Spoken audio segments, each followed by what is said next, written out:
En el video de hoy hablaremos de los secretos mayor guardados de la historia, también conocidos como los OPAR, que en sus siglas en inglés significa Out of Place Artifact.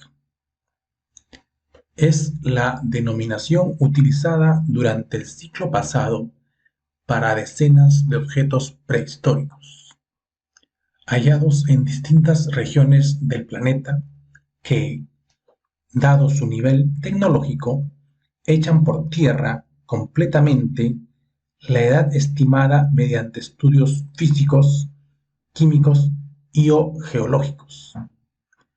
Los OPAR se han convertido en un verdadero dolor de cabeza para aquellos científicos que avalan la teoría de la aparición del hombre moderno hace unos 6 millones de años, y constituyen un verdadero deleite para los investigadores aventureros y los amantes de las teorías no convencionales. Sin más, veamos este video interesante aquí en el lado oscuro.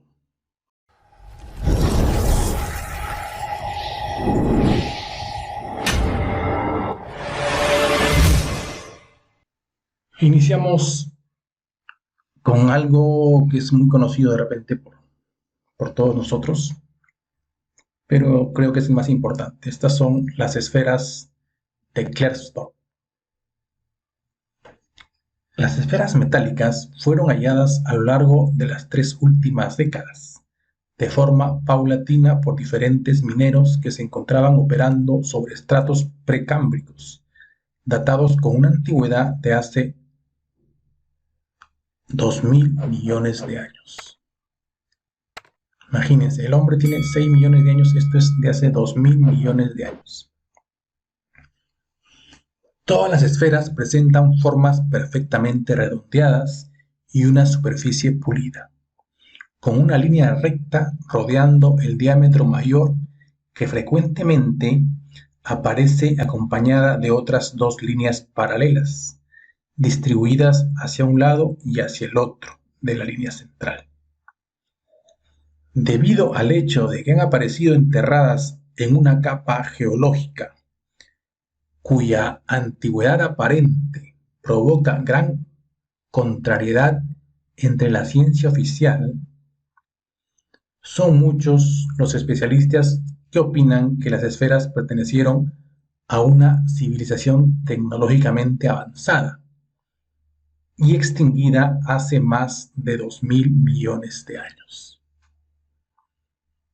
cuando la roca que las contenía comenzó a solidificarse. Por el contrario, los detractores de dicha teoría se inclinan a pensar que las piedras son el producto de nódulos de pirita y goetita, de origen metamórfico.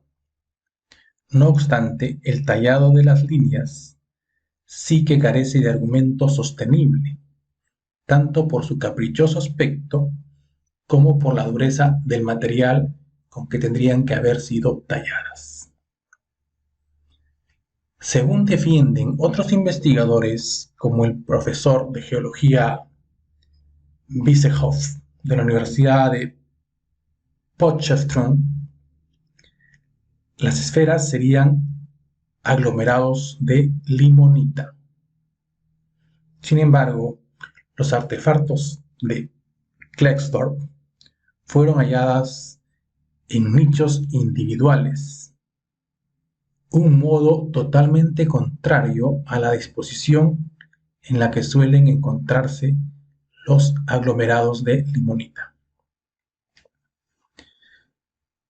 Con similar destino al de muchos otros OPAR, el lado oscuro del origen de las esferas de Klerksdorp probablemente permanezca también en un olvido eterno, relegado y aguardando tras la vitrina de un museo.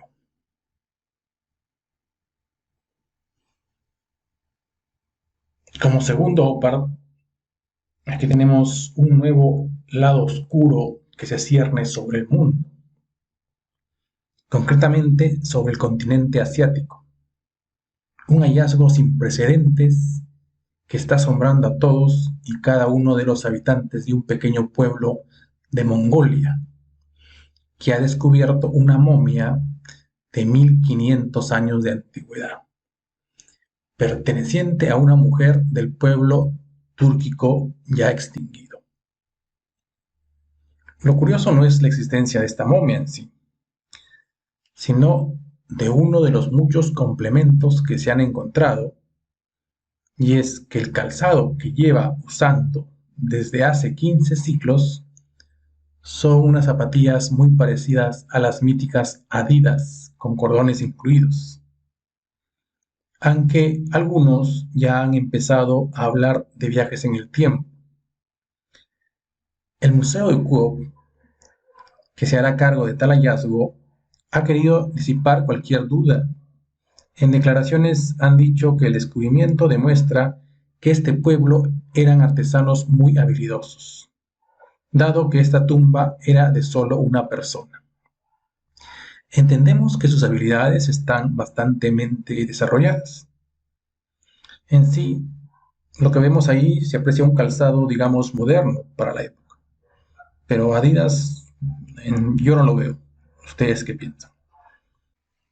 Un tercero par que causó revuelo es el conocido caso del martillo de Londres. Un martillo encontrado entre unas rocas de 300 millones de años. El denominado como martillo de Londres se encontró naturalmente en Londres. El pueblo de Londres, en Texas, para ser más exactos, una familia descubrió en los años 30 una roca con un palo de madera incrustado. Al investigar sobre ello, los expertos descubrieron un martillo introducido en una roca procedente del Cretácico. ¿Qué hace un martillo en una roca prehistórica?, nos preguntamos. Aunque el actual dueño de la roca lo usa como prueba irrefutable de la existencia de esta creación, se dice en realidad que el martillo proviene del siglo XIX, debido a las condiciones geológicas que tiene. La herramienta se quedó adherida al material arcilloso de la roca. ¿Ustedes qué creen? Otro OPAR también conocido, pero considero importante, son las conocidas baterías de Bagdad. Unos obreros se encontraban trabajando en el año 1936 cerca de Bagdad, cuando encontraron una tumba. Tras explorarla, sacaron cientos de objetos, entre ellos unas vasijas del año 200 a.C., con un interior algo extraño. El exterior, lógicamente, era de barro y guardaba un cilindro de cobre con una varilla de metal en su interior, ¿no? Tras varias investigaciones, llegaron a la conclusión de que se trataba del primer modelo de una pila eléctrica. De hecho, uno de los experimentos consistió en introducir un electrolito con el que lograron encender una lámpara, aunque débilmente. En ese año, digamos en 1939, el arqueólogo alemán Wilhelm König lo identificó como una probable pila eléctrica. El primer análisis de este objeto consistió en introducir en su interior un electrolito, como lo explicamos, y le conectaron una lámpara, que se encendió muy débilmente. El informe oficial decía que este objeto se comportaba exactamente igual que una pila eléctrica moderna. De regreso al Museo de Berlín, en Alemania, König relacionó el descubrimiento con otros cilindros, varillas y tapones de asfalto similares provenientes de Mesopotamia, todos ellos con varillas delgadas de hierro y bronce. Le pareció que estas baterías se habrían podido unir en serie, una detrás de otra, para aumentar el voltaje producido. Después de la Segunda Guerra Mundial, Willard Gray, ingeniero en electrónica de la General Electric Company de Pittsfield, Massachusetts, Estados Unidos, fabricó un duplicado de estas baterías y las llenó con sulfato de cobre, aunque declaró que se podría haber usado otro líquido electrolito al alcance de la época en cuestión, por decir el zumo de uva corriente. Él nos dice que la pila funcionó y generó entre 1 y 2 voltios. Como se sabe, y esto es así, siempre ha sido en la historia, las críticas de los científicos fueron que el arqueólogo Koenig no mostró con qué material se podrían haber unido estas baterías, ¿no? Ya que entre todos los objetos arqueológicos encontrados en Mesopotamia no había ningún objeto metálico que hiciera de transmisor de la corriente eléctrica, como un alambre de hierro, un metal o algo por el estilo, que tenga una longitud suficiente para unir varillas en estas pilas. Koenig dijo que el objetivo de estas baterías era proporcionar la electricidad necesaria para realizar galvanización con oro y plata, aunque hasta el momento los arqueólogos no han encontrado ningún objeto antiguo galvanizado. En Egipto, en 1850, Mariette descubrió cerca de la Esfinge muchos objetos, como son alhajas y vasos dorados, que evocan el uso de la galvanoplastía, porque las capas son perfectamente uniformes, sin señales de soldadura o labrado manual. En Oriente Medio, en un emplazamiento sumerio antiguo de unos 2500 años antes de Cristo, se han encontrado vasos de cobre chapado con plata. Según los científicos, la hipótesis de las pilas, ellos dicen que es insostenible. Como todo lo que va en contra de la historia, siempre hay gente que se opone, ¿no? Dice que no se encontraron restos, ni siquiera trazas de ningún electrolito dentro de los cilindros de cobre. Si estos recipientes se hubieran utilizado como generadores de tensión, deberían haber contenido algún electrolito, dicen, el cual, aunque hubiese pasado mucho tiempo, se habría podido detectar en la actualidad. Tampoco se encontró el alambre necesario para hacer uso de las pilas. El experimento del ingeniero Willard Gray, lo de galvanizar en 2 horas una estatuilla de plata con electrolito de zuma de uva, resultó, dicen, que ser falso. La pila de Bagdad podría haber generado como máximo 10 miliamperios. Entonces, para depositar, por decir, 10 gramos de oro, teóricamente, serían necesarios casi 6 días de trabajo continuo y 10 días para depositar 10 gramos de plata.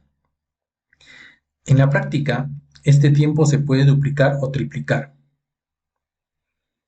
El uso de zumo de uva como electrolito, los científicos lo descartan, porque se necesita mucho tiempo para hacer una galvanoplastía.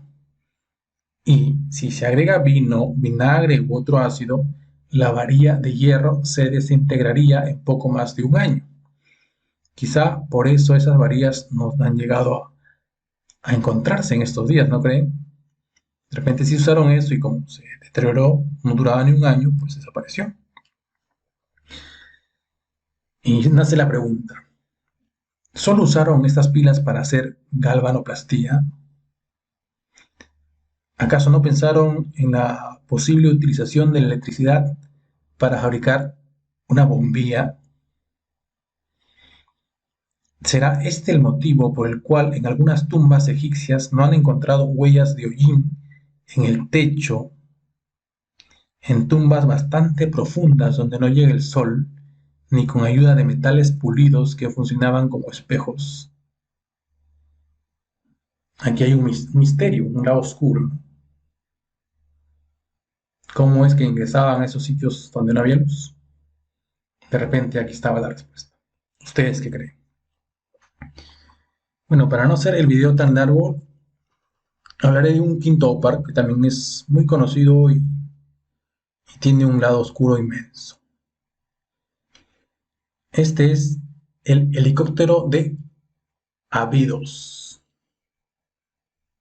Este es un jeroglífico muy conocido del siglo I y forma parte de un sarcófago en Egipto.